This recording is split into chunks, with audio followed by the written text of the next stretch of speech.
Hello दोस्तों, कैसे हो आप। उम्मीद करती हूँ कि आप सभी ठीक होंगे। तो मेरे एक नए एपिसोड में आपका फिर से स्वागत है। तो चलिए कहानी शुरू करते हैं। आज कॉलेज में वार्षिक उत्सव था। हम सब दोस्तों ने खूब मजा किया था। अचानक मेरे फ़ोन की घंटी बजी। माँ का फ़ोन था। मैं फ़ोन उठाकर बोली, क्या मम्मी, क्यों डिस्टर्ब कर रही हो। माँ बोली, डिस्टर्ब की बच्ची, पता है टाइम क्या हुआ है और तुम अभी तक कॉलेज में ही हो। मेरी नज़र घड़ी पर पड़ी तो शाम के 6 बज गए थे और मेरे चेहरे का रंग उतर गया था। मैंने माँ से कहा, बस निकल रही हूँ बोलकर फ़ोन रख दिया। जब मैंने अपनी फ्रेंड को टाइम बताया तो उन लोगों के चेहरे का भी रंग उतर गया था। हम लोग 4 सहेलियाँ गांव से कॉलेज साथ साथ आते और साथ साथ जाते थे। हम लोग बहुत परेशान थे। फंक्शन खत्म हो गया था। सब स्टूडेंट और टीचर लोग अपने अपने घर निकल गए थे। बची थी हम 4 सहेलियाँ। हम लोग क्या करें सोच ही रहे थे कि तेज हवा और बारिश ने शुरू होकर हमारे डर को और भी बढ़ा दिया था। मैंने माँ को फ़ोन करने की कोशिश की पर नेटवर्क नहीं था। अब क्या करें, हमारा कॉलेज से गांव बहुत दूर था। हम लोग शॉर्टकट से गांव जाते तो गांव का कब्रिस्तान बीच में आता था। हमारे गांव में कल ही एक औरत की लाश पेड़ पर लटकी हुई मिली थी। इसलिए आजकल गांव में काला जादू और भूत प्रेत को लेकर काफ़ी चर्चाएं हो रही थी। मेरी फ्रेंड्स अलका ने बताया कि आज तो अमावस भी है। सुनकर मेरे रोंगटे खड़े हो गए। मैं थर थर कांपने लगी। मेरी हालत देखकर मेरी दूसरी सहेली लता बोली, कोई भूत वूत नहीं होता, ये सब फालतू की बात है। हम सब बोले, होता है। वह बोली, नहीं होता है। इसी बहस में लता बोली, अच्छा ऐसा करते हैं, शर्त लगाते हैं, मैं जीती तो तुम तीनों मुझे पार्टी देना और तुम लोग जीते तो मैं तुम्हें पार्टी दूंगी। हम लोग मान गए। हम लोग बारिश रुकने का इंतजार कर रहे थे पर बारिश और तेज हो रही थी। तभी लता बोली, भाई तुम लोगों को रुकना है तो रुको, मैं तो चली बोलकर उसने अपनी साइकिल उठाई तो हम तीनों ने भी हिम्मत करके अपनी अपनी साइकिल उठाई और उसके साथ चल दिए। मैंने हनुमान चालीसा बोलना शुरू कर दिया। मेरी फ्रेंड ने अपनी मोबाइल पर गाने लगा दिए और हम चारों डरते डरते गांव की ओर चल दिए। अभी कब्रिस्तान के पास पहुंचे ही थे कि मोबाइल पर बजने वाला गाना भी डराने लगा। देख लो, आवाज़ देकर पास अपने पाओगे, आओगे तन्हा मगर तन्हा नहीं तुम जा पाओगे। गाना सुनकर अलका को पता नहीं क्या हुआ, वह जोर जोर से रोने लगी। हम लोग कुछ समझते उससे पहले ही मेरी साइकिल की चैन उतर गई थी। अब तो मेरी भी हालत ख़राब थी। मैंने मोबाइल का टॉर्च जलाने की कोशिश की पर बैटरी नहीं काम कर रही थी। हम चारों रुक गए थे। कब्रिस्तान आ चुका था, या यूँ कहें कि यह सब कब्रिस्तान पहुंचने पर ही शुरू हुआ था। मैं लता पर बहुत चिल्लाई और वो हंस रही थी। बोली, चलो आज मैं तुमको यह साबित कर ही देती हूँ कि भूत प्रेत कुछ नहीं होता। हमने पूछा, कैसे। वो बोली, देखो सामने ताज़ा कब्र है, वहाँ मैं अकेली जाऊंगी और उसको चैलेंज करूंगी, फिर देखते हैं क्या होता है। उसकी बात सुनकर हमारे पैरों से धरती खिसक गई थी। हमने उसे बहुत रोका पर वो नहीं मानी। हमने उसे बताया कि वो कब्र गांव के ही एक शैतान तांत्रिक की है जिसने पूरे गांव के नाक में दम कर रखा था। उसके तंत्र मंत्रों से तंग होकर ही गांव की पंचायत ने उसे सजा दी थी जिसमें उसकी मौत हो गई थी। लता बोली, मुझे सब पता है, मैं देखती हूँ कि वह मरने के बाद क्या बिगाड़ लेता है। और लता ने उसकी कब्र पर जाकर सच में उसको चैलेंज कर दिया। तभी चारों तरफ से तेज आंधी चलने लगी। हम तीनों के हाथ पैर थर थर काँप रहे थे। साइकिल हमारे हाथों से छूटकर गिर गई। मैंने हनुमान चालीसा बोलने की कोशिश की पर नहीं बोल पा रही थी। फिर हम तीनों ने आओ देखा ना ताव दौड़ना शुरू कर दिया। दौड़ते दौड़ते किसी ने मेरा हाथ अचानक पकड़ा और मेरे मुंह से चीख निकल गई। और मैं आगे क्या हुआ जानने के लिए यह कहानी पूरा ज़रूर सुनना। मैंने पीछे पलटकर देखा तो वहाँ कोई नहीं था। तभी अलका की आवाज़ सुनाई दी। उसके पीछे पीछे प्रीति भी थी। वो बोली कि हम लता को ऐसे छोड़कर नहीं जा सकते, हम लोगों को वापस मुड़कर जाना होगा। जब हम वापस वहाँ पहुँचे तो हमने देखा लता बेहोश है। तांत्रिक की कब्र टूटी हुई थी। हम लोगों ने लता को जगाने की कोशिश की। तभी चारों तरफ से अजीब अजीब आवाज़ें आने लगी। हम लोगों ने देखा तो पता लगा कि वो आवाज़ें कब्र से निकल रही है। हम लोग डर गए। चारों तरफ खौफनाक मंजर था। बारिश और भी तेज हो गई थी। बाकी कब्रों में भी हलचल महसूस होने लगी थी। किसी के रोने की आवाज़ कानों के पर्दे फाड़ रहे थे। इतने तेज आवाज़ में भी लता नहीं उठी। इन सब का लता पर कोई असर नहीं हो रहा था। वो वैसे ही बेहोश थी। अलका ने लता को गोद में उठा लिया। हम दोनों उसे हैरानी से देखने लगे। जल्दी जल्दी हम तीनों गांव की तरफ चलने लगे। तभी लता के फ़ोन की घंटी बजी और मैंने फ़ोन उठाया तो मोबाइल की स्क्रीन को देखकर मैं डर गई। मैंने स्क्रीन पर देखा कि वहाँ अलका नहीं है, सिर्फ लता का शरीर हवा में तैर रहा है। मैंने अपने शक को दूर करने के लिए प्रीति को पूरी बात बताई। प्रीति ने भी फ़ोन का स्क्रीन देखा पर अलका दिखाई नहीं दे रही थी। दोनों की हालत पतली हो रही थी। यह वो गले की फंसी हुई हड्डी थी जो ना तो निगली जा सकती थी और ना उगली जा सकती थी। हम दोनों ने एक दूसरे को कस के पकड़ रखा था पर डर कम ना हो रहा था। तभी अलका ने हम दोनों से कहा, मुझे तुम दोनों की हरकतें समझ आ रही है। मुझे बेवकूफ़ मत समझो, चुपचाप चलती जाओ। मेरा राज राज ही रहे तो तुम दोनों की ज़िंदगी के लिए अच्छा होगा, नहीं तो। बोलकर अलका जोर जोर से हंसने लगी। हंसते हंसते उसका रूप बदलने लगा। देखते देखते वो चुड़ैल के रूप में आ गई। उसका वो रूप देखकर हम दोनों ने उसके राज को राज रखने का वादा किया। थोड़ी देर में हम लोग गांव वापस पहुंच गए। वहां पहुंचकर हमने चैन की सांस ली। मैं बोली, अच्छा अलका हम लोग चलते हैं, बाद में मिलेंगे। तो अलका बोली, इतनी जल्दी क्या है?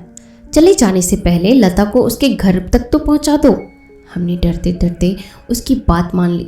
लता का घर आने ही वाला था कि अलका बोली, लता होश में आओ, आंखें खोलो, तुम्हारा घर आने वाला है। उसके इतना बोलते ही लता ऐसे उठ के बैठ गई जैसे उसे कुछ हुआ ही नहीं था। हम दोनों के मुंह से आवाज़ नहीं निकल रही थी। हम लोग जल्दी से लता को किसी तरह सब कुछ बताना चाह रहे थे, पर कैसे? इतने में लता का घर आ गया। अलका हम तीनों को बाय बोलकर अपने घर चली गई। तब हमने चैन की सांस ली। हम लोगों ने लता को अलका की पूरी बात बता दी और अलका की शर्त बताते हुए किसी से यह राज ना बताने के लिए कहा। लता हमारी बात सुनकर जोर जोर से हंसने लगी। हम लोग उसको आश्चर्य से देख रहे थे। तभी हमने देखा कि थोड़ी ही देर में उसका भी रूप बदलने लगा। देखते ही देखते वह तांत्रिक के रूप में दिखने लगी। इतने में पता नहीं अलका वहाँ कहाँ से आ गई। उसने कहा, मैंने तुम दोनों से कहा था कि यह राज अपने तक ही रखना, पर तुम दोनों ने मेरी बात नहीं मानी। अब इसकी सज़ा भुगतने के लिए तैयार हो जाओ। हम दोनों डर के मारे थर थर काँपने लगे थे। हम दोनों बोले, हमें माफ़ कर दो प्लीज़, अब ऐसे नहीं होगा। पर अलका कहाँ मानने वाली थी। उसने प्रीति को मारने के लिए अपना हाथ बढ़ाना शुरू ही किया था कि लता को किसी ने आवाज़ लगाई। आवाज़ सुनकर लता और अलका नॉर्मल हो गई। चुड़ैल ने जाने से पहले जल्दी ही मिलने का वादा किया। हम दोनों को अपनी मौत साफ साफ दिखाई दे रही थी। ये बात किसी को बता नहीं सकते थे। बताते नहीं तो बचने का कोई रास्ता नहीं था। मेरे और प्रीति दोनों के दिमाग ने जवाब दे दिया था। आगे क्या हुआ जानने के लिए यह कहानी पूरा जरूर सुनना। लता को उसके दादाजी ने आवाज़ दी थी। लता के दादाजी गांव के मंदिर के बड़े पुजारी हैं। उनके पास कई सिद्धियाँ हैं। सब लोग उन्हें पुजारी जी के नाम से जानते हैं। जब पुजारी जी ने लता को देखा तो वो समझ गए कि कुछ गड़बड़ है। उन्होंने लता को मंदिर चलने को कहा और उसका जल्दी से हाथ पकड़कर मंदिर की तरफ जाने लगे। जैसे ही लता को पुजारी जी का हाथ लगा तो लता को एक झटका सा लगा। उसने जल्दी से हाथ छुड़ाया और वहाँ से भाग गई। पुजारी जी का शक यकीन में बदल गया। उन्होंने सबसे पहले अपने घर के चारों ओर मंदिर की भभूत और गंगा जल छिड़क कर घर को सुरक्षित कर दिया और वे मंदिर की ओर चल दिए। मंदिर जाकर उन्होंने हनुमान जी की पूजा शुरू कर दी। तभी तेज हवा के साथ गांव में आंधी चलना शुरू हो गई। थोड़ी देर में ही अचानक काले बादल मंडराने लगे, बिजली चली गई और बारिश शुरू हो गई है। ये सब संकेत देखकर पुजारी जी समझ गए कि गांव में कोई मुसीबत आने वाली है। पुजारी जी की पहचान में बड़े बड़े साधु महात्मा थे। पुजारी जी ने तुरंत एक महात्मा योगी से बात कर उनको गांव में आने के लिए प्रार्थना की। योगी जी उस समय किसी मंदिर में अनुष्ठान कर रहे थे। उन्होंने अपना मंत्र शक्ति से देखकर उनको बताया कि तुम्हारे गांव में एक तांत्रिक की आत्मा चुड़ैल के साथ पहुंची है। वह दोनों बहुत दुष्ट है, संभल कर रहना। उन्होंने बताया कि वे अभी अनुष्ठान छोड़कर बीच में नहीं आ सकते, पर वे उनके शिष्य को वहां भेज रहे हैं जो तुम्हारी मदद करेंगे। यह बोलकर उन्होंने फोन रख दिया। उनकी बात सुनकर पुजारी जी चिंता में पड़ गए। थोड़ी देर बाद वे घर जाने के लिए निकल गए। अभी मंदिर के बाहर निकले ही थे कि उन्हें लगा कि कोई उनका पीछा कर रहा है। पीछे पलट के देखा तो कोई नहीं था, इसलिए फिर दादाजी ने मंत्र बोलना शुरू कर दिया और वे तेजी से चलने लगे। इतने में उनका एक पैर पत्थर से टकराया और वह गिर पड़े। गिरते ही उनके मंत्र बंद हो गए थे। जैसे ही मंत्र बंद हुए उनको किसी ने तेजी से पकड़ा और उनको खींचने लगा। पुजारी जी ने फिर से मंत्र बोलना शुरू किया, पर वे बोल नहीं पाए। थोड़ी देर में ही पुजारी जी कब्रिस्तान में थे। किसी ने उनको आवाज़ लगाई, मनोहर आ गया तू? आवाज़ सुनकर पुजारी जी डर गए। ये आवाज़ तो शैतान तांत्रिक की थी। उसका पुजारी जी से 36 का आंकड़ा था। अच्छा बता मनोहर, तेरी क्या सेवा करूं? क्या खाएगा? तांत्रिक ने पुजारी जी से पूछा। पुजारी जी बोले, देख रघु, मुझसे पंगा मत ले। सुनकर तांत्रिक जोर से हंसने लगा। मनोहर, तुझे अपनी ताकत पर बहुत भरोसा है ना? चल दिया तुझे एक मौका। अगर तू जीता तो मैं गांव छोड़कर वापस चला जाऊंगा, अगर मैं जीता तो तू। ये बोलकर तांत्रिक दिल दहलाने वाली हंसी हंसने लगा, जिससे वहां की दूसरी कब्रें हिलने लगी। उसकी बात सुनकर कब्र से आत्माएं निकलने लगी। थोड़ी देर में चारों ओर आत्माएं और उनकी डरावनी रोने की आवाज़ें थी। साथ में कई कुत्तों के रोने की आवाज़ आ रही थी। पुजारी जी को कभी शरीर पर कुछ रेंगता हुआ सा महसूस होता, तो कभी अचानक खून बहते हुए दिखाई देता। कभी उनकी पोती रोती हुई नजर आती, तो कभी बेटा मरा हुआ दिखता। पुजारी जी ने मंत्र पाठ शुरू किया तो कब्रिस्तान जैसे हिलने लगा और मंत्र शक्ति से तांत्रिक की आत्मा पुजारी जी के सामने आ गई। पुजारी जी ने जैसे दूसरा मंत्र फूंकना चाहा, पुजारी जी को तांत्रिक ने हवा में लटका दिया। तांत्रिक बोला, मनोहर तेरा समय पूरा हुआ। यह बोलकर तांत्रिक पुजारी जी के पास गया और उसके आवाज़ देते ही एक बिजली चमकी और वो पुजारी जी के शरीर में चली गई और पुजारी जी को खून की उल्टियाँ होने लगी। थोड़ी देर में ही उनकी पसलियाँ मुंह के रास्ते बाहर आने लगी और पुजारी जी ने तेज चीख के साथ अपना दम तोड़ दिया। तांत्रिक ने अपनी शक्ति से पुजारी जी का शरीर गांव के चौराहे पर फेंक दिया। उनका मृत शरीर इतना डरावना था कि अच्छे से अच्छों के होश उड़ जाते। इतना बुरा हाल किया था उस तांत्रिक ने पुजारी जी का। उसके बाद तांत्रिक ने गांव में जाकर क्या किया, यह जानने के लिए इस कहानी को पूरा अंत तक जरूर सुनना। तांत्रिक की आत्मा ने पुजारी जी की लाश को गांव के बीच चौराहे पर फेंक दिया था। दूसरे दिन गांव में मौसम बहुत खराब था। पूरे आकाश में काले बादल छाए हुए थे। धूप अंधेरा था और बारिश हो रही थी। सुबह की मंदिर में आरती का समय हो रहा था, पर मंदिर अभी तक खुला नहीं था, इसलिए गांव के लोग पुजारी जी के घर जाने के लिए गांव के चौराहे पर से गुजर रहे थे कि अचानक एक आदमी को ठोकर लगी और वह गिर गया। तो सब लोगों ने टॉर्च की लाइट में देखा तो डर के मारे पीछे हट गए। सामने पुजारी जी की लाश थी। कुछ सेकंड में वहाँ पे मौत का सन्नाटा था। गांव के लोग डरकर भाग गए। उन लोगों को बार बार किसी के रोने की और हंसने की आवाज़ें आ रही थी।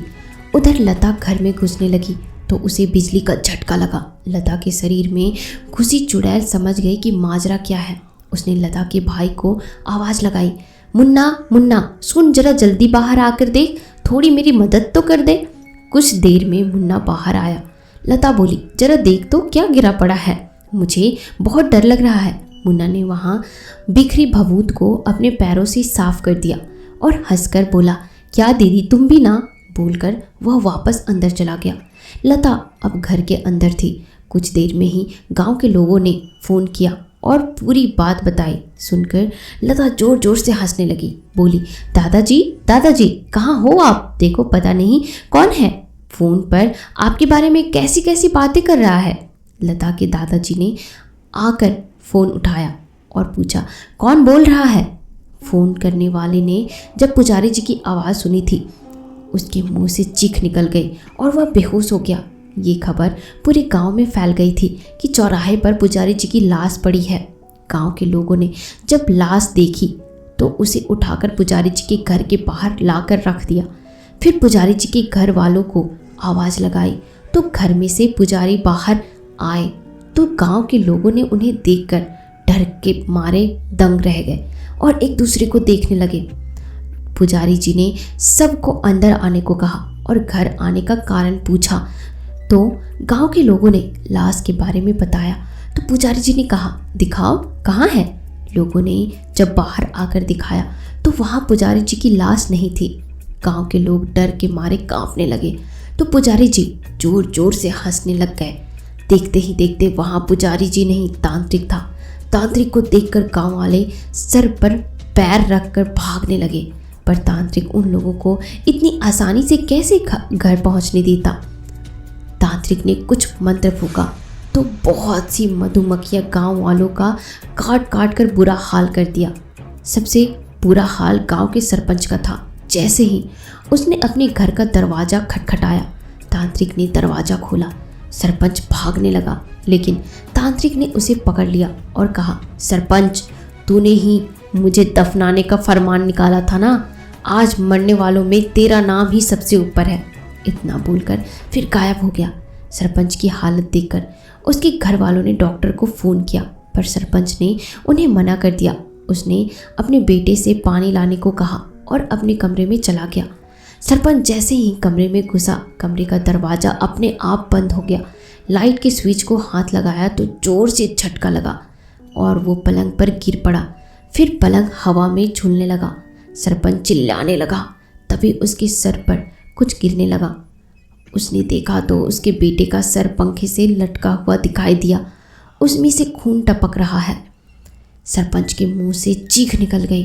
वो ज़मीन पर गिर पड़ा। तभी किसी ने उसका हाथ पकड़कर खड़ा कर दिया। सरपंच ने जब उसकी तरफ देखा तो सामने उसके बेटे के बिना सर वाला धड़ था। यह देखते ही सरपंच बेहोश हो गया। सरपंच के घर का दरवाज़ा किसी ने खटखटाया। सरपंच की पत्नी ने दरवाज़ा खोला तो सामने कोई साधु बाबा खड़े थे। साधु ने बताया कि वह गांव के पुजारी जी के पहचान के योगी राज का शिष्य है। उसको योगी राज ने गांव वालों की मदद के लिए भेजा है। सुनकर सरपंच की पत्नी ने उनको अंदर आने को कहा। घर के अंदर पैर रखते ही साधु को कुछ आभास हुआ। उसने आंख बंद करके ध्यान लगाया तो उसको जो कुछ घटना हुई उसका पता लग गया और सरपंच की पत्नी को उसने सरपंच के कमरे में ले जाने के लिए कहा। जैसे ही साधु वहां पहुंचा, तांत्रिक वहां से गायब हो गया था। साधु ने सरपंच की पत्नी से कुछ पूजन सामग्री लाने के लिए कहा। सरपंच की पत्नी ने सामान उन्हें दिया। साधु ने सबसे पहले सरपंच की पत्नी उसके बेटे को मंत्र पढ़कर एक माला पहनने के लिए कहा और एक माला साधु ने सरपंच के गले में डाल दी। फिर हिदायत दी कि जब तक पूजा खत्म नहीं होती कोई इस कमरे से बाहर नहीं जाएगा। आगे क्या हुआ यह जानने के लिए इस कहानी को पूरा अंत तक जरूर सुनिएगा। चुड़ैल जो अलका के शरीर में थी, उसने प्रीति को फ़ोन किया और बोली, प्रीति तू रूपा को लेकर मेरे घर आ, कुछ काम है। प्रीति पहले से ही डरी हुई थी। उसने बहाना बनाया कि वह अपने पापा के साथ नानी के पास जा रही है। अलका बोली, अच्छा तो हम वहीं मिलते हैं। अलका ने मुझे कॉल लगाया पर मेरे भाई ने फ़ोन उठाकर कहा रूपा नहा रही है, बोलकर फ़ोन रख दिया। उधर प्रीति अपने घर पर खाना खा रही थी। उसको अचानक नीचे पड़ी एक गुड़िया दिखाई दी। गुड़िया बहुत डरावनी थी। उसके बाल बिखरे थे, आंखें बाहर निकाली हुई थी। वो बार बार हंस रही थी। प्रीति गुड़िया को देखकर डर गई। उसने गुड़िया को बाहर ले जाकर फेंक दिया और दरवाज़ा बंद कर अंदर जाने लगी। अचानक पीछे से आवाज़ आई। पीछे मुड़कर देखा तो गुड़िया घर के अंदर थी। प्रीति वहाँ से भागी तो गुड़िया उठकर प्रीति से चिपक गई। प्रीति डर के मारे बेहोश हो गई और गुड़िया वहाँ से गायब हो गई। उधर साधु पूजा शुरू करने वाले ही थे। तभी किसी ने दरवाजे के बाहर से आवाज़ लगाई, पर साधु ने दरवाज़ा खोलने से मना किया। आवाज़ सरपंच की पत्नी जी की थी, जो बाहर शहर में रहती थी। इसलिए सरपंच की पत्नी नहीं मानी और उसने दरवाज़ा खोल दिया, पर दरवाजे पर कोई नहीं था। सरपंच की पत्नी ने वापस दरवाज़ा बंद किया। साधु समझ गया कि कुछ तो गड़बड़ है। वह जल्दी से पूजा शुरू कर देना चाह रहा था। उसने सरपंच की पत्नी को हवन कुंड में घी डालने को कहा। सरपंच की पत्नी ने पास रखे घी के बर्तन में से घी डालकर आग जलाने की कोशिश की, पर आग नहीं जल रही थी। साधु ने देखा तो पता लगा कि घी की जगह पानी हवन कुंड में डाल दिया था। साधु की पूरी मेहनत बेकार हो गई थी। उसने अब दूसरा हवन कुंड तैयार करना शुरू किया। तभी किसी ने उसकी धोती खींची। साधु ने पीछे मुड़कर देखा तो एक छोटी सी प्लास्टिक की गुड़िया के हाथ में उसकी धोती पर फंसी थी। साधु ने मंत्र पढ़ने के लिए पानी का लोटा उठाया तो लोटा हाथ से छूटकर गिर गया। साधु ने अब एक लकड़ी उठाकर मंत्र पढ़ना शुरू किया तो साधु की धोती में आग लग गई। साधु ने बर्तन का पानी गुड़िया पर डाला। गुड़िया धुआं बनकर गायब होने लगी तो साधु ने मंत्र पढ़कर जल्दी से उस धुएं को बोतल में लिया और बोतल का ढक्कन बंद कर दिया। साधु ने मंत्र शुरू किए।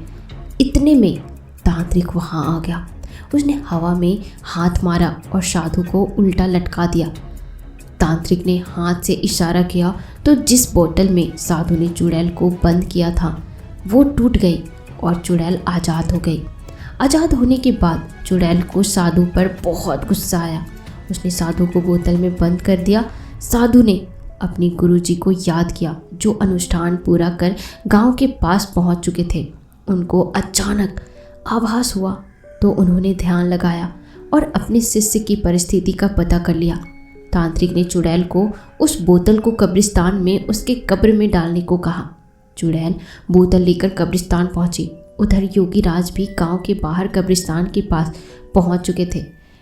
योगीराज ने अलका के शरीर में चुड़ैल को देखकर अपने झूले में हाथ डाला और उसमें से कुछ निकालकर मंत्र फूंकते हुए चुड़ैल पर फेंका तो अलका बेहोश हो गई और चुड़ैल के शरीर में आग लग गई। वो तांत्रिक को पुकारने लगी। तांत्रिक जब तक वहाँ पर पहुँचा चुड़ैल खत्म हो चुकी थी और साधु भी बोतल से गायब था। यह देख तांत्रिक ने गुस्से में चिल्लाकर कहा, कौन है जिसने मुझसे टक्कर लेने की जुर्रत की है? योगीराज ने जवाब दिया, तांत्रिक मैं हूँ योगीराज। तू मुझे नहीं जानता, पर मैंने तेरी कुंडली बना रखी है। तेरे जैसे ना जाने कितनों को धूल चटा चुका हूँ मैं। योगीराज की बात सुन तांत्रिक ने उन पर वार किया तो योगीराज ने कहा, तांत्रिक चूहे बिल्ली का खेल मत खेल, ले मेरा वार से बचकर दिखा। बोलने के साथ ही योगीराज ने एक नींबू हाथ में लेकर मंत्र पढ़ा और नींबू को चाकू से काटने लगे।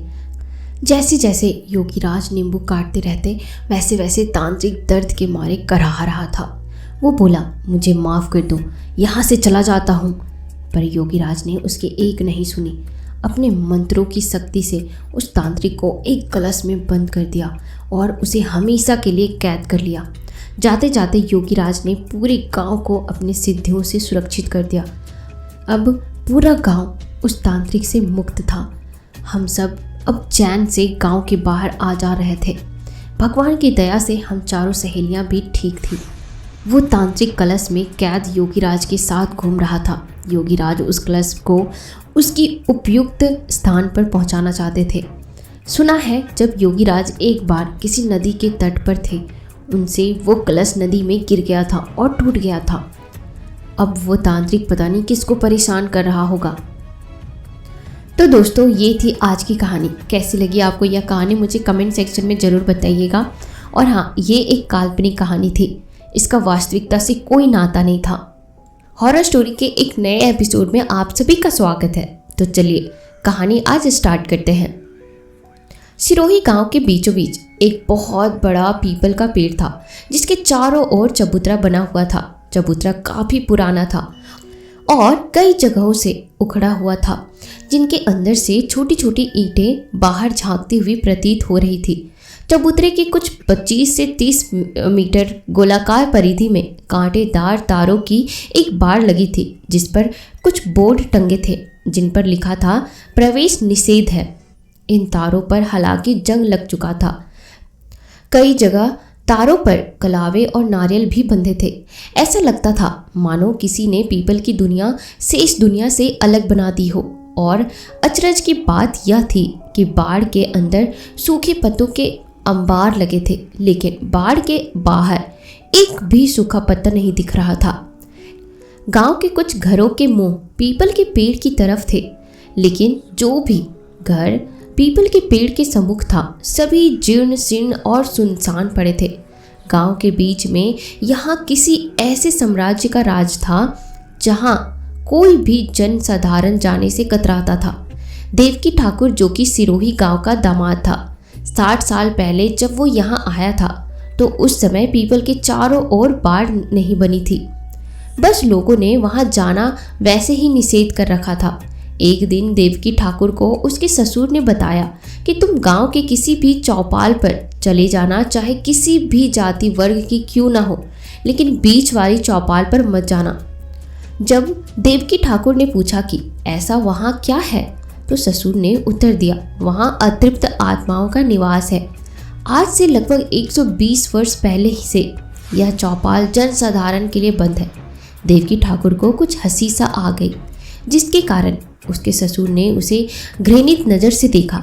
देवकी ने कह दिया कि वह वहाँ कभी नहीं जाएगा, लेकिन मन में जिज्ञासा ने उफान ले लिया था। पहले देवकी के मन में पीपल के पेड़ को लेकर कोई भ्रम नहीं था, लेकिन अब उसके मन में तरह तरह के सवाल पैदा हो गए थे, जिनके जवाब उसको पीपल का वही पुराना पेड़ दे सकता था। दोपहर सिर पर चढ़ गई थी। जेठ का महीना और तपती लू में लोग घरों में दुबके पड़े थे। गलियों में इंसान तो क्या, परिंदा भी नहीं दिखाई दे रहा था। सिर्फ साई साई की खौफनाक हवा की गूंज और पत्तों की सरसराहट सुनाई दे रही थी। देवकी ने एक पल के लिए चारों ओर नजर दौड़ाई, उसको कोई नहीं दिखा। जब वह आगे बढ़ने लगा तो एकदम से काली बिल्ली रास्ता काट गई। अब देवकी जब भूतों पर ही यकीन नहीं करता तो बिल्ली पर क्या खाक करता। देवकी के कदम पेड़ की तरफ बढ़ रहे थे। पीपल का पेड़ सामने था। तभी देवकी ने दोबारा रुककर पेड़ को देखा। जैसे ही वो आगे बढ़ने लगा कि किसी ने उसके कंधे पर हाथ रखा।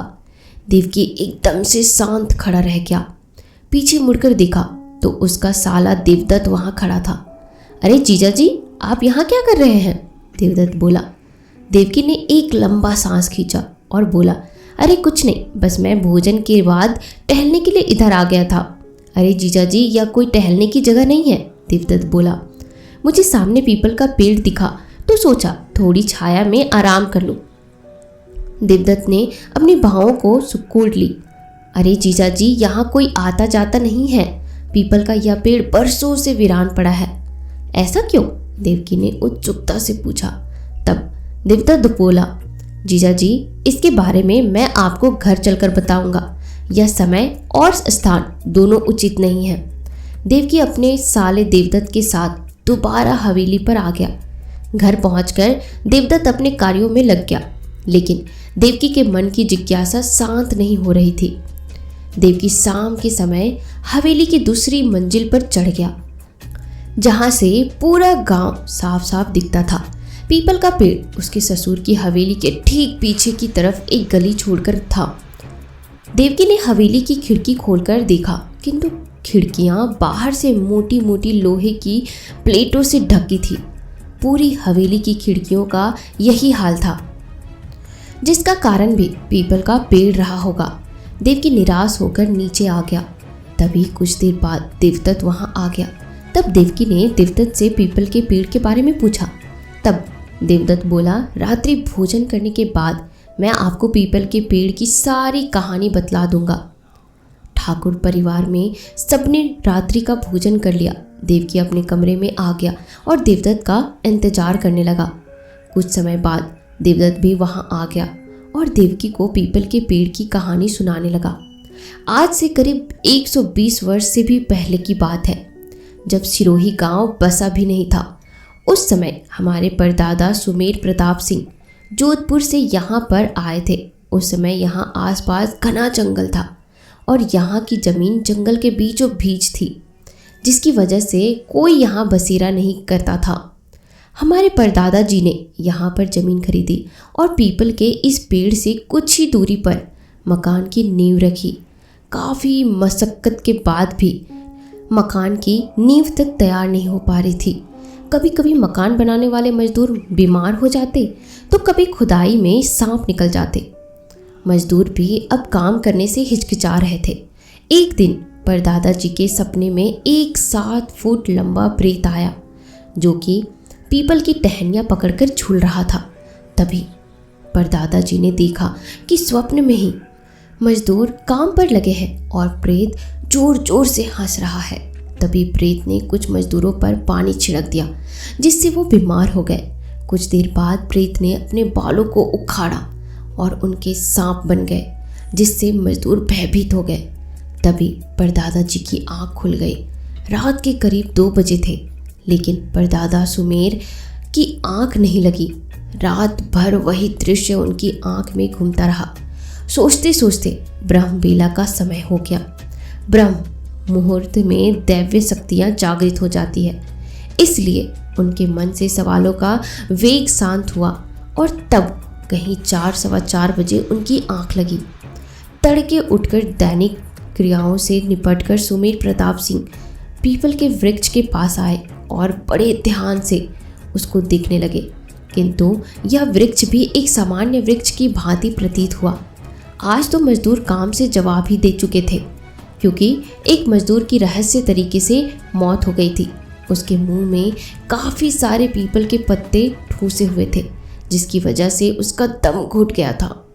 कई दिनों तक सुमेर प्रताप सिंह को वहीं एक झोपड़ी बनाकर रहना पड़ा। अचानक एक दिन अमावस की रात को 12:30 बजे के करीब उनकी आंख खुल गई।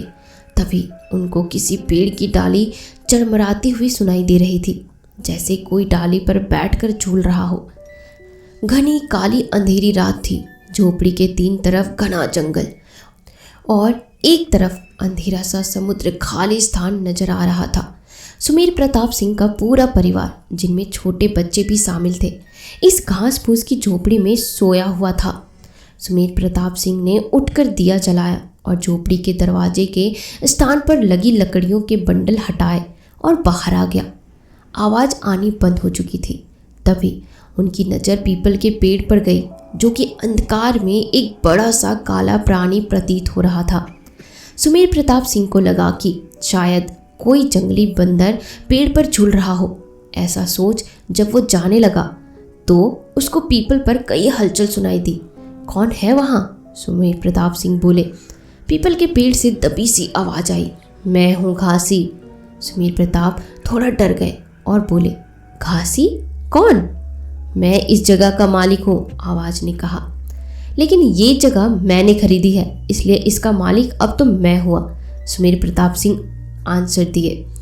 मैं 300 सालों से यहाँ रह रहा हूँ, आवाज़ ने उत्तर दिया।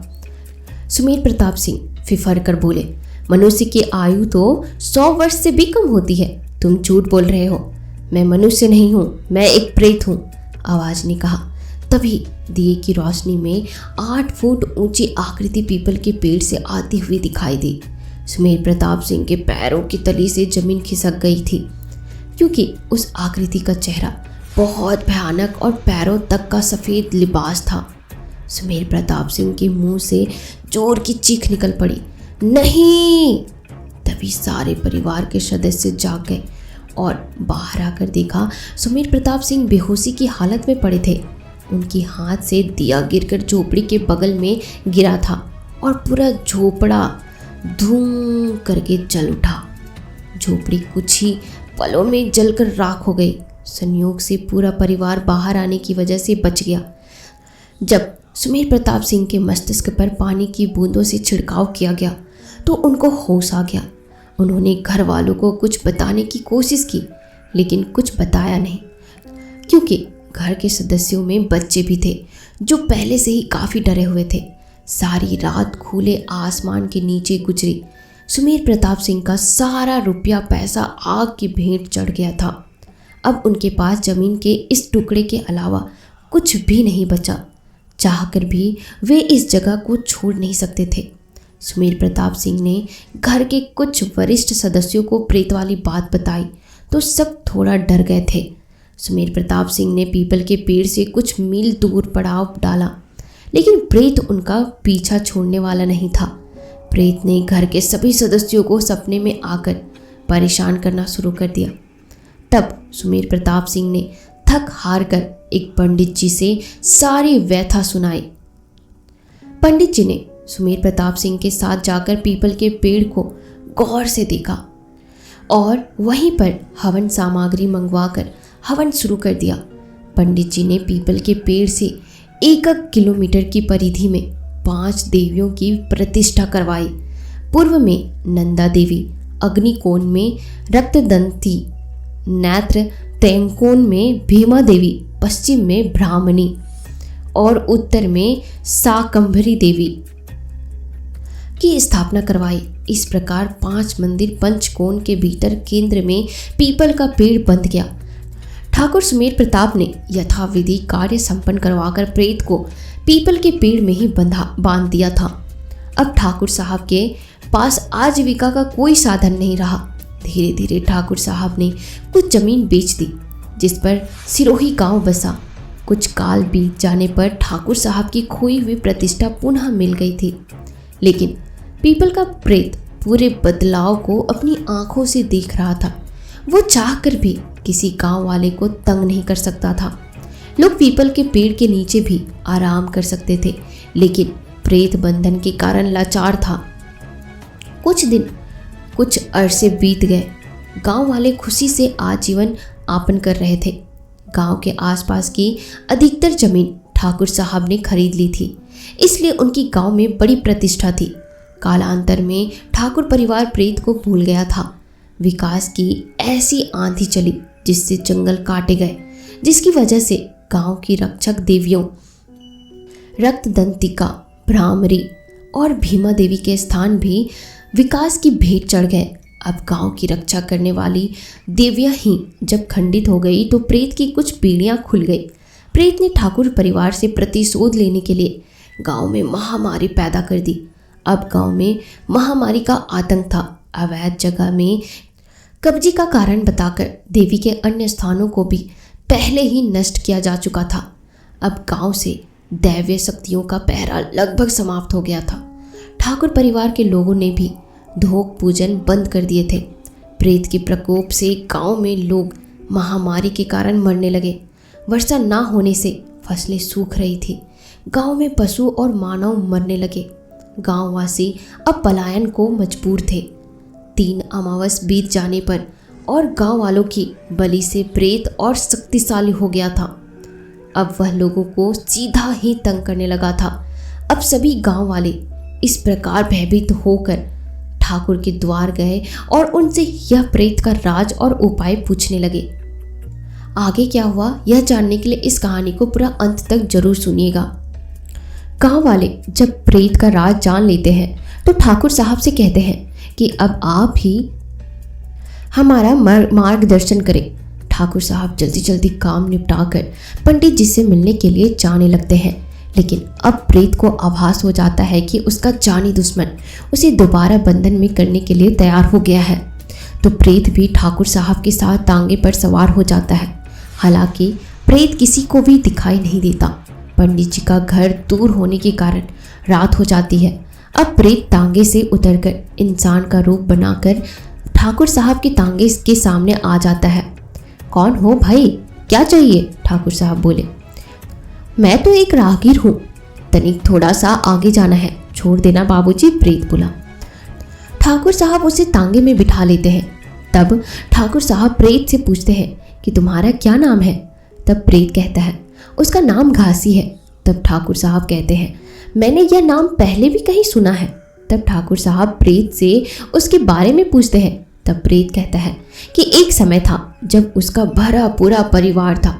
मेरी पत्नी का नाम राम भंजनी था, जो कि जिंदगी भर भगवान का नाम लेकर कार्य करती रही।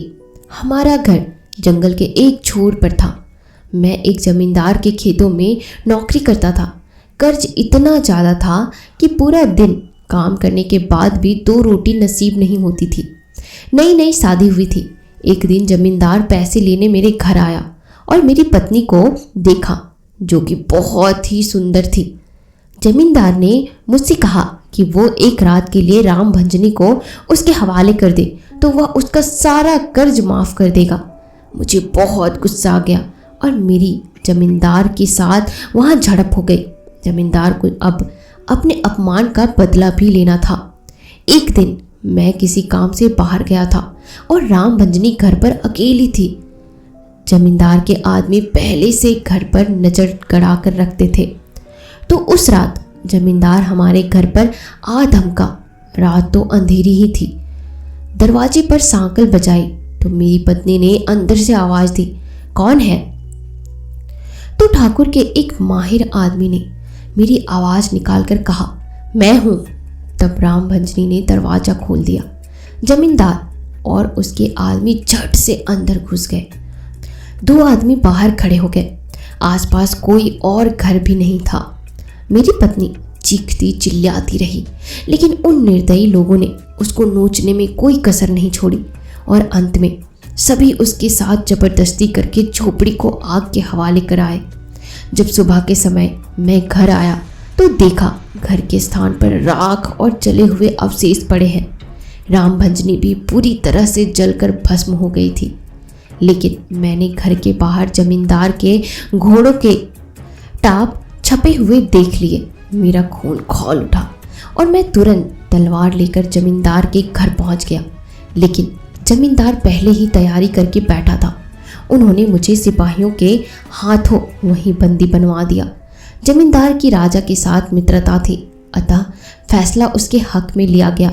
ऊपर से जमींदार को इज्जतदार आदमी बताकर उसकी बेइज्जती करने के जुर्म में 100 कौड़ों की मार अलग पड़ी। मेरे मन में प्रतिशोध की भावना थी, इसलिए मैं वहाँ से आ तो गया, लेकिन मेरी आत्मा मुझे धिक्कारने लगी। मुझे नगर से भी निकाल दिया गया। तब मैं एक पीपल के पेड़ के नीचे बैठकर विश्राम कर रहा था, लेकिन मन में इंतकाम की ज्वाला धधक रही थी। प्रेत की कहानी बताते बताते ही चालक बोल पड़ा, पंडित जी का घर आ गया है। प्रेत की कहानी को सुनने के पश्चात ठाकुर साहब बहुत शोकित थे। उनको कहा, हमें अभी कुछ काम है, लेकिन आपकी सारी कहानी जरूर सुनेंगे। प्रेत कहने लगा, मुझे भी इसी गांव में थोड़ा काम है, बस वो निपटा कर आता हूँ। जाते समय आपके साथ ही चल पड़ूंगा। ठाकुर साहब अनुमति दे देते हैं। अब पंडित जी तो मंदिर में रहते हैं, तो प्रेत तो वहाँ प्रवेश नहीं कर सकता था। प्रेत वहाँ से जाने का नाटक करता है और ठाकुर साहब भी मंदिर में बने पंडित जी के घर के दरवाजे पर सांकल देते हैं। कौन है? पंडित जी बोले, मैं हूँ सुमेर प्रताप सिंह। ठाकुर साहब बोले। पंडित जी उठ गए।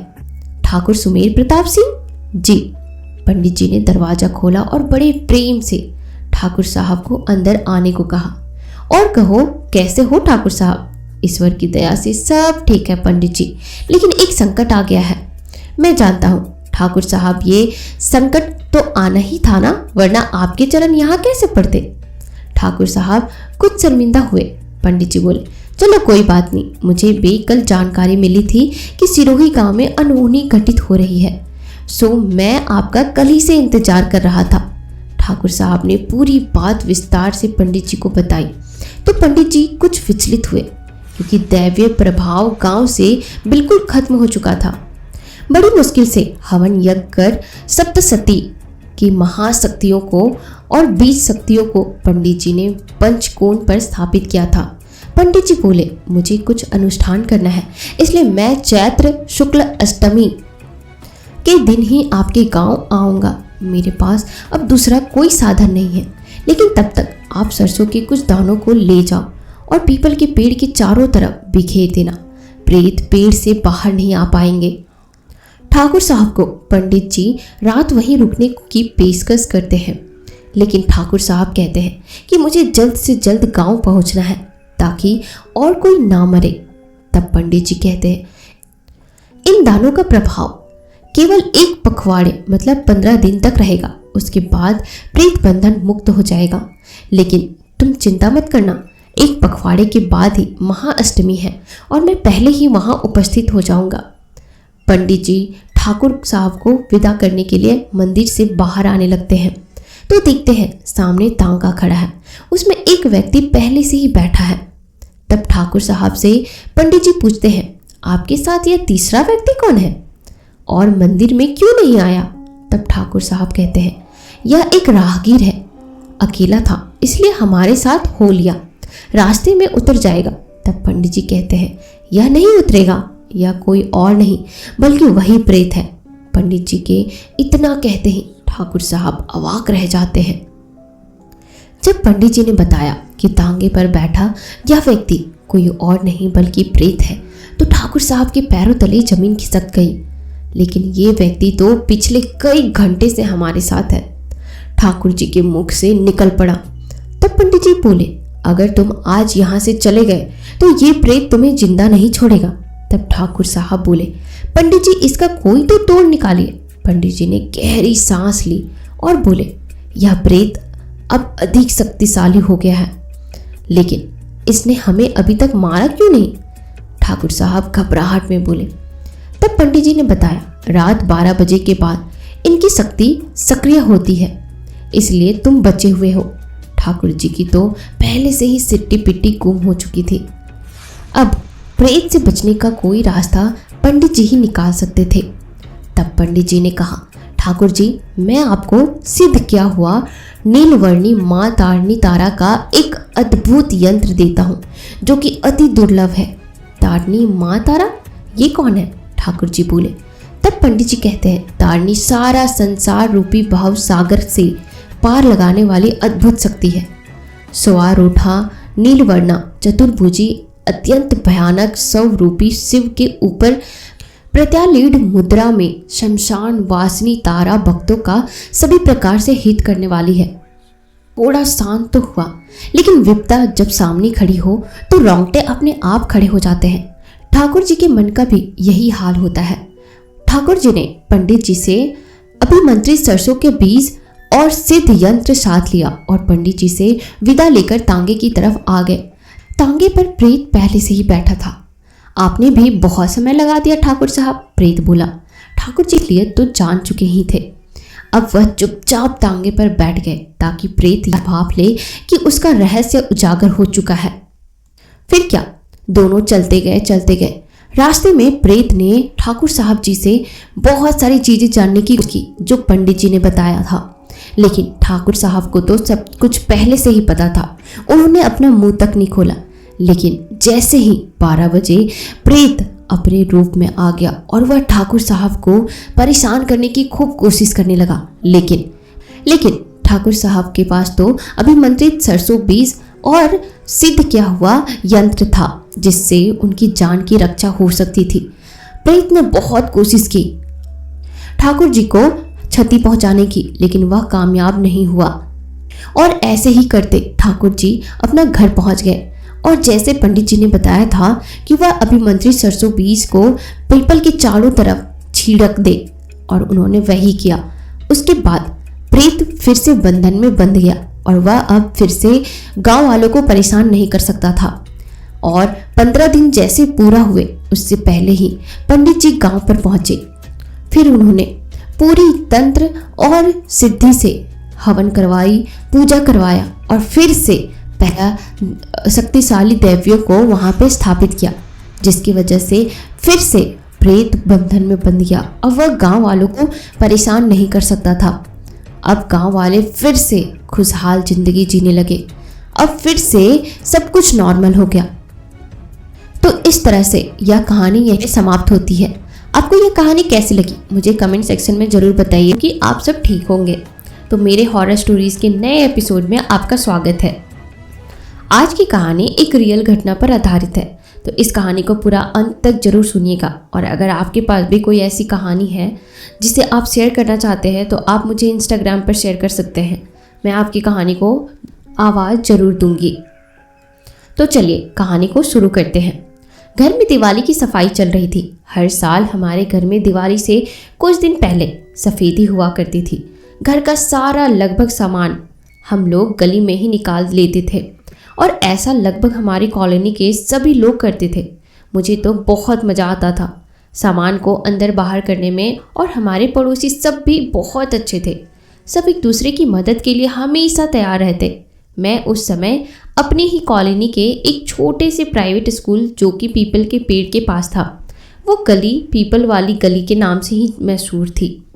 मेरे स्कूल के एक टीचर जिसे शायद मैं कभी भूल नहीं पाऊंगी, बहुत सुंदर थी। उनकी तब शादी नहीं हुई थी, अपने मम्मी पापा दादी और 4 भाइयों के साथ रहती थी। मैं ज़्यादातर उनके घर पढ़ने और लिखने के लिए जाती थी। उनका घर गुरुद्वारे के नज़दीक था। घर भी बहुत सुंदर था। वो सिख धर्म के थे। यह घटना 1984 के दिवाली के आसपास की है, जब उन्हीं साफ सफाई में मैं भी मम्मी के साथ थी। तभी डाकिया तार टेलीग्राम लाया, जिसको पढ़ते ही मेरी मम्मी बहुत रोने लगी। मैं उस समय करीब 6.5 साल की ही थी। पहले तो कुछ समझ नहीं आया कि मम्मी क्यों रो रही है। आस पड़ोस की सारी औरत हमारे घर जमा हो गए। पता चला कि मेरी दादी का देहांत हो गया। छोटी दिवाली का दिन था। थोड़ी देर में पापा और उनके दोस्त घर आए और मम्मी ने हमारा ज़रूरी सामान जल्दी से पैक किया और हम शाम को गांव जाने के लिए ट्रेन में थे। मैं, दीदी, मम्मी, पापा, हम चारों भाई घर पर ही रुका था। जब हम गांव बिहार में थे तो नाना जी रेडियो पर समाचार सुनते ही मम्मी को बोले, बलम, मेरा भाई को तुम वहाँ दिल्ली में अकेला क्यों छोड़ आई? इंदिरा गांधी की हत्या के बाद दिल्ली में तबाही मच गई थी। वैसे बाकी राज्यों में भी उसका असर हुआ होगा, पर दिल्ली मुख्य निशाने पर था। मम्मी पापा और हम सभी बुरी तरह से डर गए थे। उन दिनों फ़ोन की इतनी सुविधा नहीं थी। ना हमारे घर दिल्ली में तब फ़ोन था और ना ही गांव में। बस रेडियो पर समाचार सुनते रहते थे। उसी से दिल्ली की खबरें हम तक पहुंचती रहती थी। जब तक माहौल थोड़ा शांत नहीं हुआ, हमें गांव में ही रुकना पड़ा। फिर करीब महीने भर बाद हम अपने घर आ रहे थे। रास्ते का वो दृश्य आज करीब 36 साल बाद भी बिल्कुल ताज़ा है मेरे मन मस्तिष्क में। जैसे ही हम ट्रेन से उतरे और घर के लिए बस में बैठे, यह कहाँ आ गए थे हम और कहाँ जा रहे थे, कुछ समझ में नहीं आ रहा था। यह वो जगह तो नहीं थी जिसे हम 1 महीने पहले छोड़कर गए थे। चारों तरफ धुआं ही धुआं फैला था। मैं मम्मी की गोद में आंचल से मुंह छुपाकर बैठी थी। बीच बीच में जब खिड़की से देखती, वो भयानक नज़ारा डरा जाती। गिद्ध ही दिखाई दे रहे थे, मांस नूचते हुए। बहुत सड़न और बदबूदार वातावरण था। जले उजड़े घर, ये वही घर थे ना जो पिछले महीने दिवाली की सफाई के साथ रंगाई पुताई हुए थे। मेरा बाल मन, मतलब बच्चा मन, डरा सहमा था। ऐसा लग रहा था कि हम कोई डरावनी फिल्म देख रहे हैं। कर्फ्यू तो शायद तब तक थम गया था, पर इक्का दुक्का लोग ही कभी कभार रास्ते में दिख रहे थे। हम लोगों को भाई का, जो उस घर पर अकेले था, बहुत चिंता हो रही थी। जब बस से उतरे तो मैं बस एक ही जिद कर रही थी, अपने घर चलो। यह कहाँ आ गए हम? मेरा मन यह समझने को तैयार ही नहीं था कि यह अपनी ही कॉलोनी है। हमारी कॉलोनी में मेरी नज़र अचानक से मेरी फेवरेट टीचर, वो 4 भाइयों की बहन के घर पर पड़ा था। उनका परिवार धर्म की रंजिश का शिकार हो गया, क्योंकि और भी बहुत सारे सरदार रहते थे हमारी कॉलोनी में। कई हिंदू परिवार ने उनकी मदद की। कई परिवार रातों रात पंजाब चले गए, गुरुद्वारे से सटे कई सरदारों के घर भी, और वो सब भी बिल्कुल सही सलामत थे। पर मेरी उस टीचर के परिवार की किसी ने कोई मदद नहीं की। जब हम उस गली तक पहुँचे, एक अंकल ने पापा को आवाज़ लगाई, झा जी, रिक्शा वाले को बोलो दूसरी गली में मोड़ ले। हमारे घर तक पहुँचने के लिए कई गलियाँ थी। हम सब हैरान थे कि उसने उस गली से जाने से क्यों रोका। भैया हमारे लिए खाना बनाने में लगा था। जैसे ही हम रिक्शा से उतरे, पापा ने भाई को आवाज़ लगाई। वो हमें देखते ही मम्मी से लिपट कर रोने लगा। सामान सब रिक्शा से उतार कर घर ले आया। फिर पापा मम्मी को पूरी घटना बताई। उसने बताया वो बिल्कुल सुरक्षित था और उसने आसपास के कई सिख परिवार की मदद भी की। फिर जब भाई ने बताया कि मेरी टीचर के 4 भाई और उनके पिता 5 को चारपाई से बांधकर उनकी पगड़ी में आग लगाकर जिंदा जला दिया और उनका घर भी पूरा जला दिया। 3 औरतों का क्या हुआ कुछ पता नहीं चला। जो भी उस परिवार की मदद करने की कोशिश के लिए आता उसका भी वो लोग बुरा हाल कर रहे थे। कई सालों तक वो घर जला हुआ बिल्कुल काला नजर आता।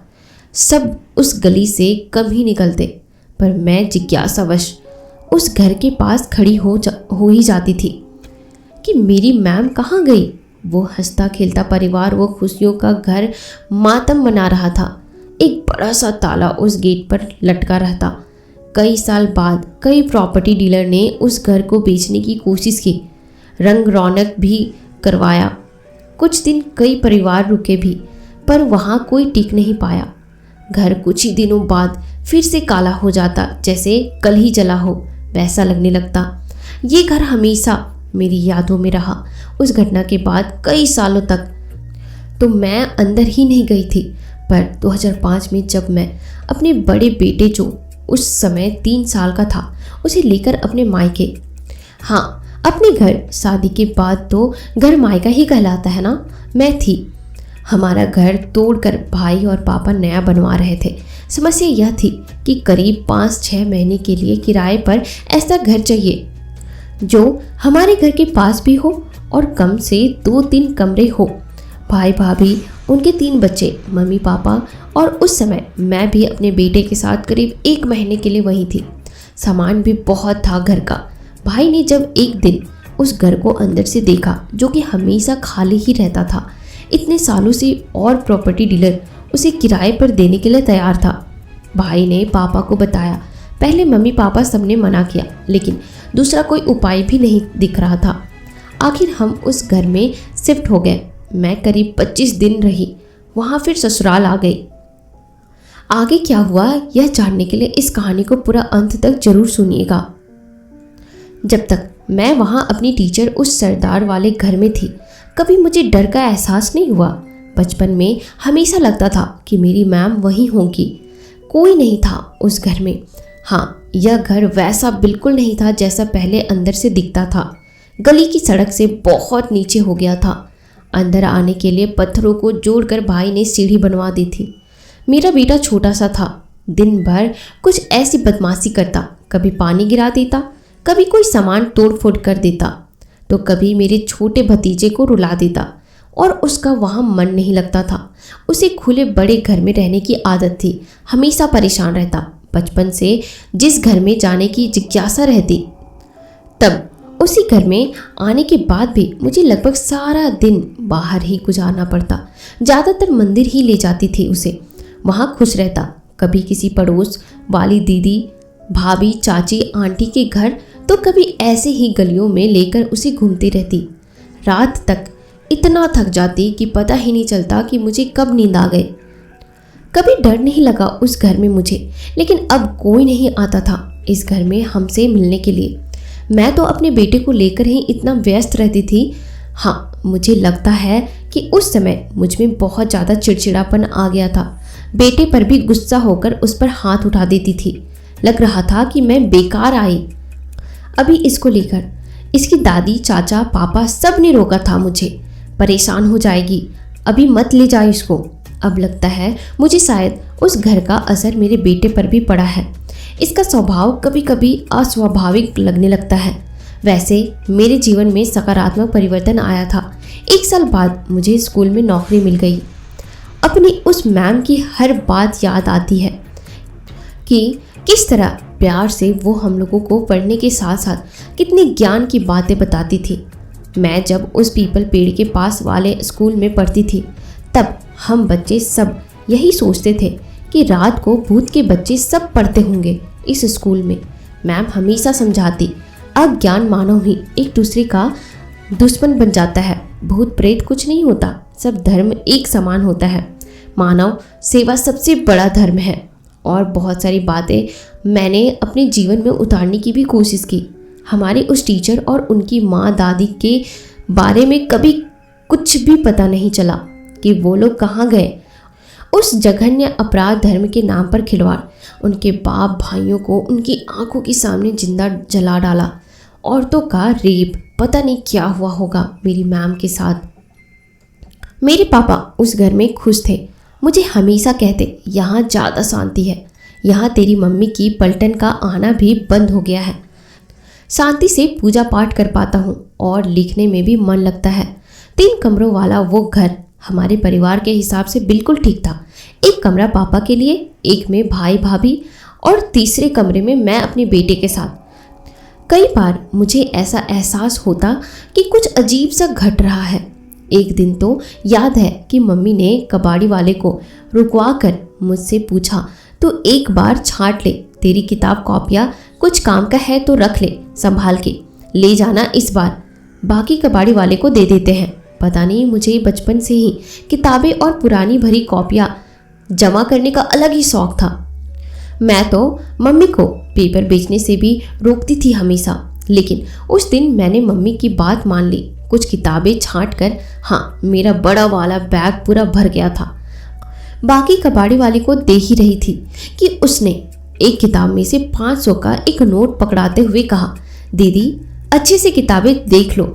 यह नोट था इस किताब में, और कई किताबों में से उसने मुझे पैसे दिखाए।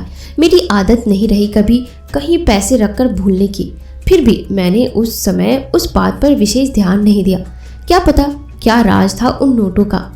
मैंने वो 1984 की घटना अपनी आंखों से नहीं देखी थी, पर मेरा बच्चा मन ने जो वो चित्र बनाया था, समय के साथ उसके रंग गहरे होते गए। एक ही सवाल बार बार मन में आता है कि किसी एक की गलती, किसी एक की मौत की सजा पूरे समुदाय के लोगों को क्यों मिल रही थी? क्या वो हमारे देश की प्रधानमंत्री थी, सिर्फ इसलिए इतना तूफान मचाया था? उन दंगाइयों ने धर्म और कांग्रेस पार्टी के नाम पर कुछ सरदार अगर उस हत्याकांड में शामिल भी थे तो कोई बहुत बड़ा मुद्दा था स्वर्ण मंदिर को लेकर। मुझे पॉलिटिक्स की इतनी जानकारी नहीं है। मुझे तो सिर्फ उन सरदारों के लिए अफसोस है जो बेवजह मौत के घाट उतार दिए गए थे। एमरजेंसी 1975 से 1977, वो इंदिरा गांधी और संजय गांधी की मनमर्जी। मेरा जन्म तो उसके बाद ही हुआ था। मैंने इंदू सरकार मूवी देखी थी, बहुत आहत हुआ था मन में। जबरदस्ती छोटे बच्चों की भी पकड़कर नसबंदी, वो तबाही का मंजर, वो तानाशाह राज, शायद वही तो समाप्त करना चाहा था उन सिख भाइयों ने। हमारे देश में हमेशा धर्म और राजनीति को लेकर रंजिश बनती रहती थी। भाई भाई के खून का प्यासा बन जाता है। मैं महीने भर बाद अपने ससुराल वापस आ तो गई, पर मन मेरा वहीं रह गया था, सरदारों वाले घर में, अपनी मैम के घर में, जहां अभी मेरे मम्मी पापा भाई भाभी सब रह रहे थे। मेरी अक्सर फ़ोन पर मम्मी पापा से बात होती रहती थी। 6 महीने का किराया भाई एडवांस में दे चुका था। हमारा घर लगभग 3 महीने में ढांचा बनकर तैयार था। काम अभी चल ही रहा था, पर ना जाने क्या हुआ उस घर में। पापा अपने घर में जल्द से जल्द आना चाहते थे। 3 महीने बाद ही उस सरदार वाले घर को छोड़कर अपने घर में शिफ्ट हो गए। वहाँ अपने ही घर, जो कि अब नए नक्शे से बन गया था। शिफ्ट होने के बाद कुछ दिनों के बाद ही धीरे धीरे हमारे घर परिवार की खुशियों पर ग्रहण लगने लगा था। पहले पारिवारिक कलेश, फिर पापा का एक्सीडेंट के बाद 3 साल बिस्तर पकड़ना, मेरी भाभी का हार्ट प्रॉब्लम, पापा और भाभी की एक ही साल के अंदर ही मृत्यु, मेरे मामा जी जो कि कैंसर के इलाज के लिए दिल्ली, अपनी छोटी बहन यानी हमारे घर, उनकी मौत भी उसी घर में ही हुई थी। मम्मी की आंखों की रोशनी का जाना, मेरे बड़े भतीजे की शादी के बाद पारिवारिक कलेश, और ना जाने क्या क्या कारण थे कि आखिर मम्मी और भाई को अपना वो घर छोड़कर जाना पड़ा। अब बेचना चाहते हैं, पर भतीजा नहीं छोड़ना चाहता। वो हमारा घर अब वीरान, बिल्कुल वही सरदारों वाले घर जैसा हो गया है। उस घर का और मेरी टीचर वाले घर का क्या हुआ कुछ पता नहीं। अब मेरा उस जगह जाना नहीं हो पाता। जहाँ माँ वहीं मायका, तो बस जहाँ मम्मी रहती है मैं वहीं चली जाती हूँ। उन परिवारों के साथ जो कुछ दिन भी, जीवन और मृत्यु अपने हाथों में नहीं है। लेकिन आकस्मिक इन घटनाओं से मुझे ना जाने क्यों अक्सर यही लगता है कि उस घर की नकारात्मक शक्तियाँ मेरे मायके वालों के साथ हमारे उस घर में, जहाँ पहले हमेशा खुशियाँ ही खुशियाँ बसती थी, वहाँ प्रवेश कर गई। हम और हमारा पूरा परिवार उस समय वहाँ पे थे भी नहीं। जब सरदारों की मौत हुई थी हमारी तो कोई गलती थी भी नहीं।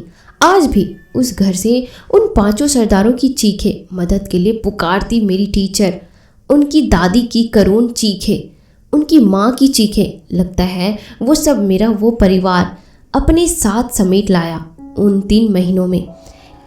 या हो सकता है यह मात्र मेरा भ्रम ही हो, लेकिन जब भी वहाँ के बारे में सोचती हूँ किसी हॉरर कहानी से कम नहीं है मेरे बचपन और मेरे मायके की कहानी। तो दोस्तों, आपको यह कहानी कैसी लगी मुझे कमेंट सेक्शन में ज़रूर बताइएगा। साथ ही अगर आप हमारे चैनल पर नए हैं तो आप हमसे जुड़ने के लिए इस चैनल को अभी ही सब्सक्राइब जरूर कीजिएगा।